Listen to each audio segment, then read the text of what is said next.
So you've clipped off your models from the sprue. Now what?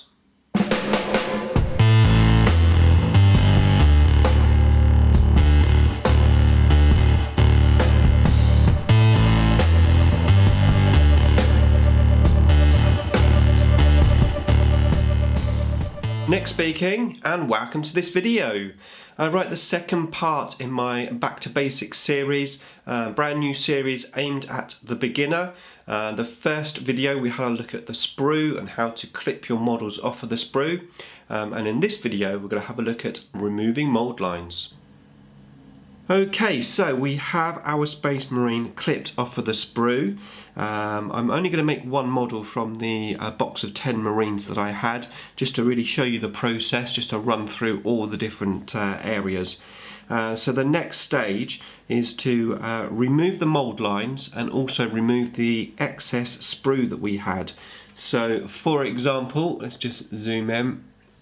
So on the feet there, you can see there's a little bit of excess sprue, and then if you have a look at the model, somewhere on it, usually down the side, is a little mould line running down there. Now this is where the models are basically made in two halves and then stuck together, and you end up with this like seam almost going down there. Now it's always a good idea to remove these mould lines, because after painting, doesn't matter how good your paint job is, it's so easy to see the mould lines after painting, and it looks terrible basically. Now when I first started out, I did my Necron warriors, I painted them all up and then showed them to my buddy, and my buddy said, you didn't remove the mould lines. So you know, I do appreciate how frustrating it is, and that some people just don't know how to remove them. So that is what this video is all about. So let's just put these other bits aside. Now there's several ways of removing mould lines. Games Workshop do actually sell a mould line remover, which is like basically like a scraping tool. It's not necessarily sharp. Now I've been told, and I've not used it myself, but I've been told it's actually pretty good. Not necessarily for the really fine nooks and crannies which you have to sometimes get into. As I said, I've not used one myself, but that's supposed to be pretty good, and I think if you were a youngster, you know, not having to use a sharp knife could be quite good. So that's one option. The other option, which is a possibility, is to file the mould lines off. And to do that, you could use one of these small little files. I've got a couple here. I've got a round one and I've got a flat one. Now I use these heavily for removing mould lines from metal models, but not that often from removing mould lines from plastic models. There are some which require an actual physical file. Now you can buy these little files from Games Workshop. Alternatively, you can go into your pound shop and you can buy a pack of these for £1, which obviously is quite a good option. They don't necessarily last as long, especially when you're filing down metal, but they are a cheap option. Now if you were to use these on a plastic model, it would literally be a case of just very gently going over the mould line in this sort of backwards and forwards motion until the mould line has disappeared.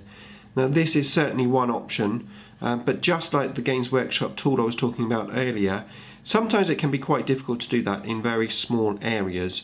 But potentially where you have a big piece of sprue, like on the top of this leg, this like body section here, I could actually get the file and just file that down quite easily.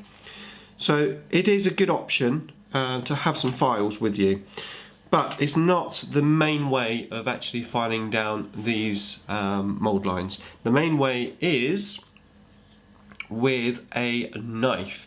Now once again, I've got the Games Workshop knife here. This is a brand new blade, and I would actually recommend a nice sharp blade.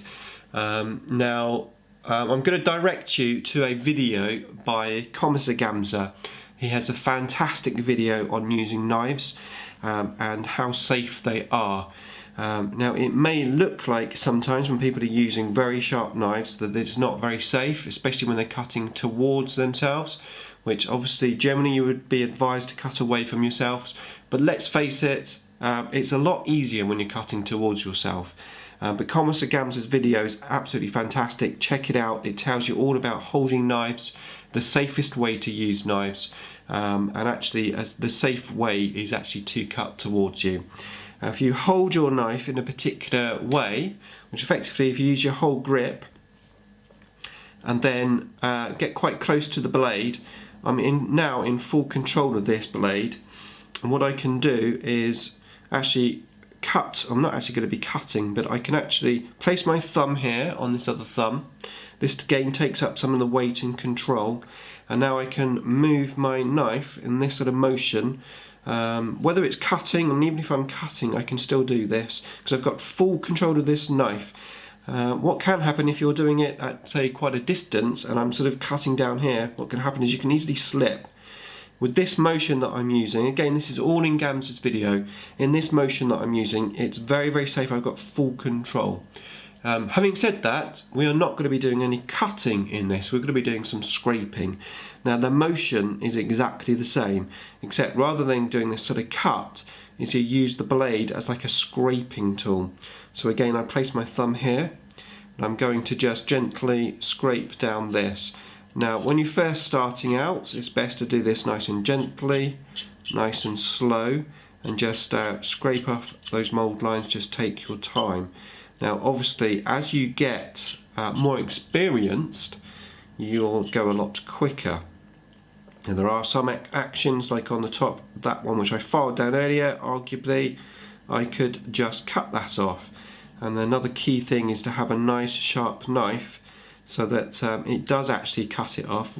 If you have a piece of plastic you need to cut off and you've got a blunt knife, you may put extra pressure on it, and then when it finally cuts through, it goes all the way through and cuts into your finger. Yeah, so you don't want to be doing that, so a nice sharp knife. And that is basically it. All we're going to do is just run this knife over the mould line until the mould line disappears. Sometimes you might have to scrape around the mould line as well, because you don't want to have like a big flat area. You want to make sure that the whole sort of area matches the actual model itself, but it's not very often that will happen. So you can see I'm just doing this little scraping motion. You may find there'll be some areas where you can actually go in and almost cut that mould line off, but most of the time this little scraping motion will remove all of the mould lines that you ever need to remove. And like I said, I would 100% recommend you take the time to remove those mould lines. It is time consuming. It's probably the worst part of the hobby, especially when you've been doing it for years and years and years. But without doing it, I mean, you're spending all that money on buying a model. You know, in some cases you could be spending £95. You buy a Necron Tesseract Vault, £95, and then you build it without scraping the mould lines off. You know, there is just no point, so make sure you remove your mould lines. Okay, so that's it for this video. Thanks for watching as always, and I'll see you in the next one.